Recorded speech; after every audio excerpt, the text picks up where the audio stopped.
Welcome to Get the Facts, the program that provides you with information on government's policies and initiatives. I'm Anthros Campbell. The government has a 5-pillar strategy for crime prevention and citizen security. Today we are focusing on one of the pillars, crime prevention to social development. And my resource person is Patrice Nephew, Communications and Social Marketing Coordinator with the Citizen Security and Justice Program, the CSJP, and that's in the Ministry of National Security. Welcome, Mrs. Nephew. Thank you, Ms. Campbell. I'm happy to be here. Good. Let us start with the 5 pillars. Tell us about them. The 5 pillars include swift and sure justice, effective policing. We also have rehabilitation and redemption, and crime prevention through social development, along with situational crime prevention. So the rehabilitation and redemption, tell us a little about that. So, you know, there are many persons who might have, especially youngsters, who might have offended, who might have found themselves in conflict with the law. So this pillar seeks to rehabilitate them, get them back into society, and also give them a renewed sense of purpose that I can still contribute to my country in a positive way. So there are a series of activities under that component. There's also a mentorship program which has started now. Currently there are about 50 mentors. So these are, we would say, well-thinking citizens who have volunteered to become mentors to these youngsters. Yes, and swift justice, what's that about? Well, you know, it is often said that peace cannot be achieved without justice. So there is a synergy between the Ministry of National Security and the Ministry of Justice to ensure that cases are closed or are settled quickly.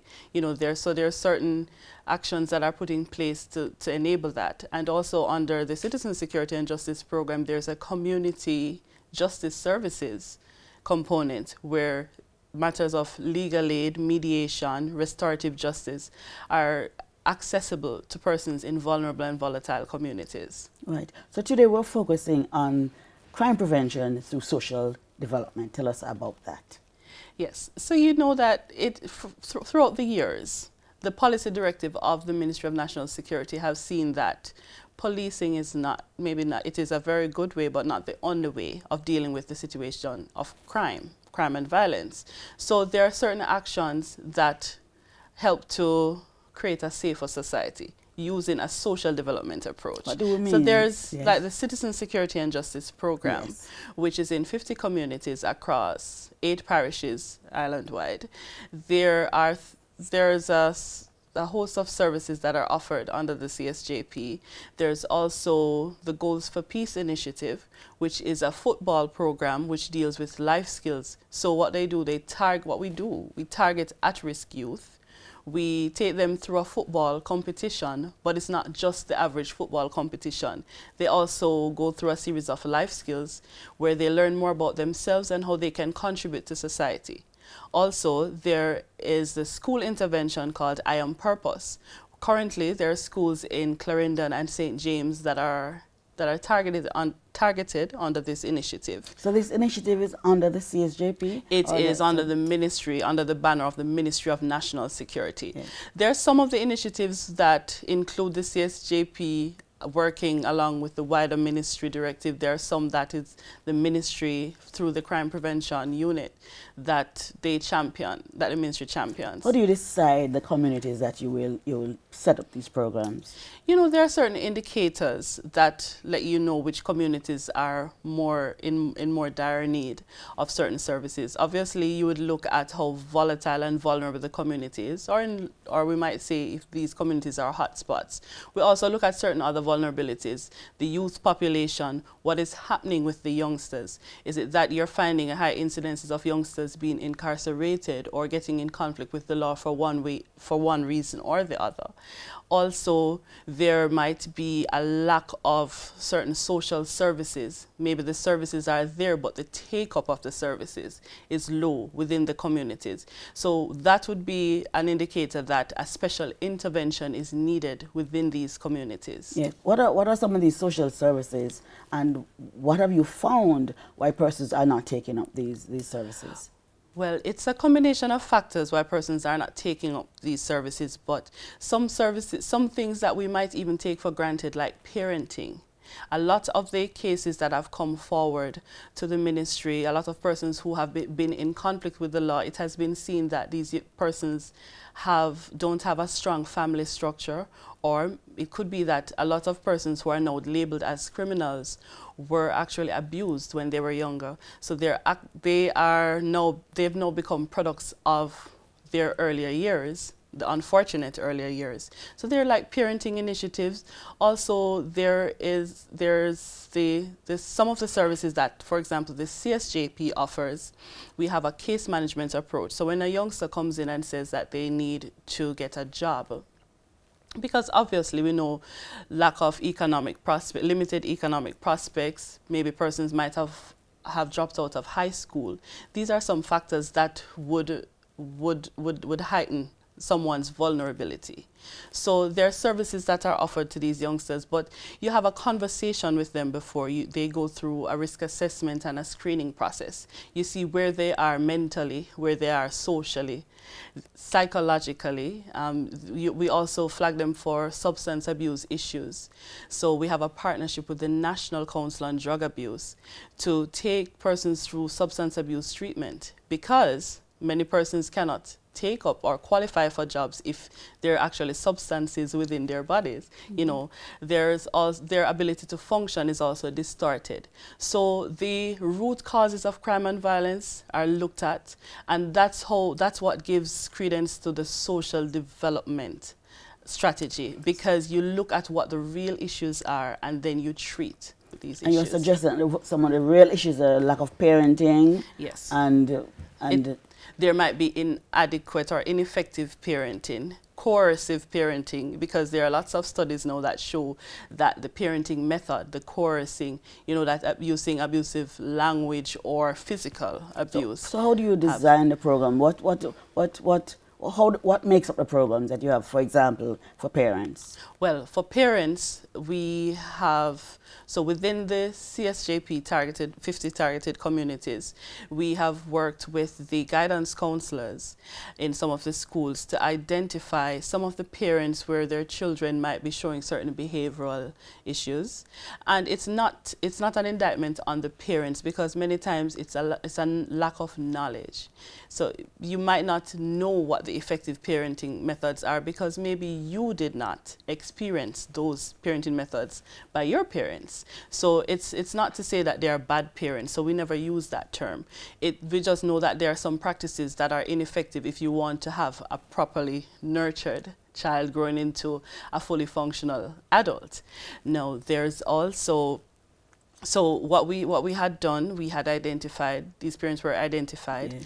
And we had also trained community parent trainers. So these were like colleagues, these were peers. We don't want the parents to be hearing from quote-unquote strangers. Yes, so there's that trusted voice. Okay. So the community parent trainers were trained first, they got the knowledge, and then they had activities in the homes with these selected parents. Okay, we're going to take a break now, and we come back with more information on this crime prevention through social development. We'll be right back.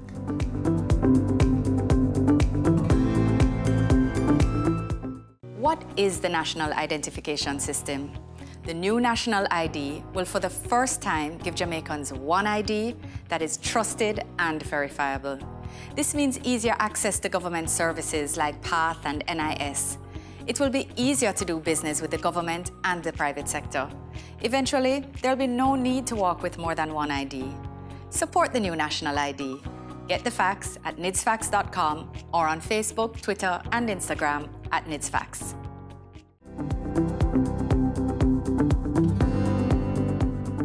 Welcome back. You're watching Get the Facts, and today we're focusing on crime prevention through social development. My resource person is Patrice Nephew, Communications and Social Marketing Coordinator with the Citizens Security and Justice Program in the Ministry of National Security.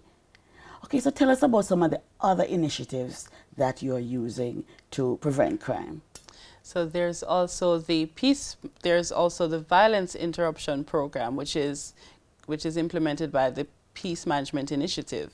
So with this initiative, there are certain communities that we would probably call hotspots. So whenever there is about to be some form of a flare-up or there's a reprisal that's looming, this NGO actually knows how to interact with the community members, how to regain the trust and just to allow them to just think about things differently. Right. So you have several programs. How are these programs resourced? With whom do you partner to ensure that you carry out these programs successfully? Well, we have international and local partners. So in the instance of the Citizen Security and Justice Program, there are 3 international development partners. There's the Inter-American Development Bank, the Government of Canada, through Global Affairs Canada, and also the UK's Department for International Development, or we call it DFID. So yes, those are international partners. We also have various ministries and departments locally that help to bolster our crime prevention efforts. So there are entities such as the National Parenting Support Commission. Yeah. There's the National Council on Drug Abuse. We also have private sector companies which will employ some of the youngsters who have been trained under, for example, the CSJP. There's also within the ministry, the different agencies work so well together. There's a level of synergy between Department of Corrections, the CSJP, the JCF, to ensure that wherever there are shared objectives, that they are manifested and that they're actualized. So are you reaping any kind of success? Oh yes, I think we'd need the whole day to talk about the success stories. Tell us about one or two. Well, firstly, there are so many youngsters from volatile communities now who are on a different path, who are no longer inclined to participate in crime and violence. And really, if we can save one, we would have been successful, and we've saved many.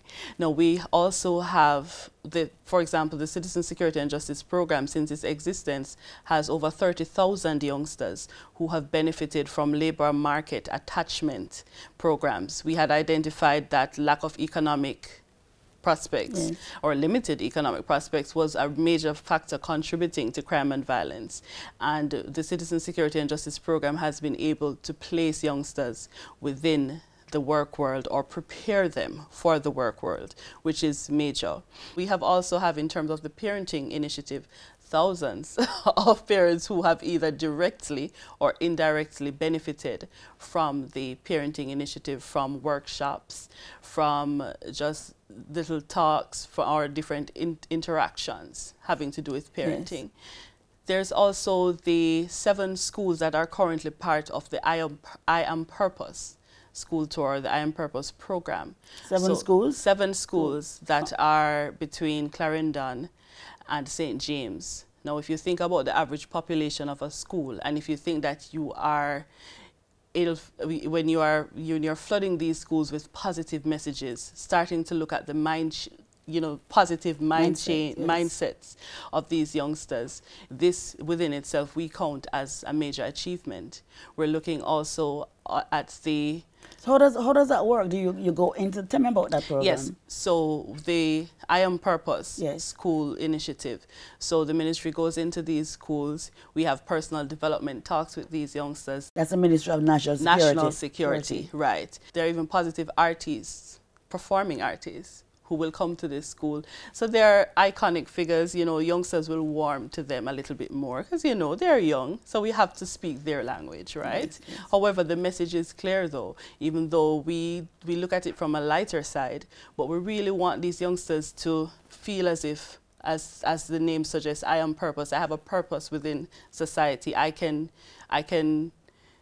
impact my country in a positive way, right? And I don't need to go down the road of crime and violence. So do you have, can persons call you to get persons registered in the program, or how do you identify persons? Well, one of the best ways is, because people will have varying needs. So one of the best ways is to get in touch with the Ministry of National Security, and we're on all the social media platforms, because everybody is going social media now. So we're on Instagram, Facebook, you name it. There's also the website. So you can get in touch with the Ministry of National Security and find out find out more about these programs and which ones are best suited for you. Yes. And because we work along with the schools, they know how to find us, and we would be happy to continue the dialogue. Are you really is this having an impact on crime? Are you seeing, do you have any statistics to show how this is impacting?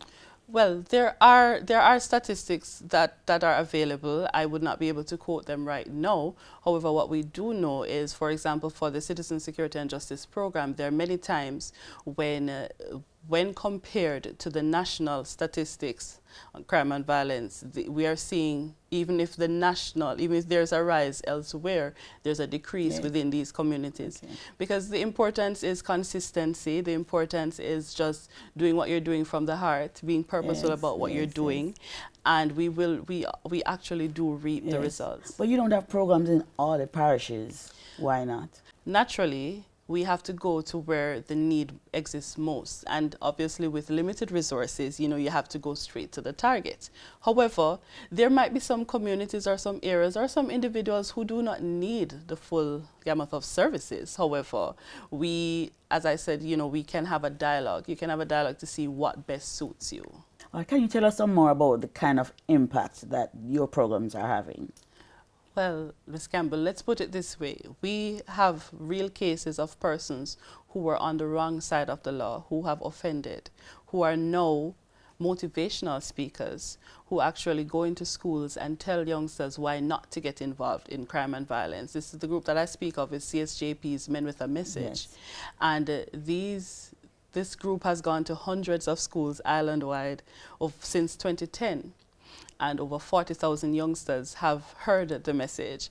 And so they are living testament that change is possible and a life of crime does not pay. You've been watching Get the Facts, and today we're discussing crime prevention through social development. My resource person was Patrice Nephew, Communications and Social Marketing Coordinator with the Citizen Security and Justice Program in the Ministry of National Security. Thank you so very much, and we hope you've enjoyed this program and you got the facts. See you next time. I'm Patrice Campbell.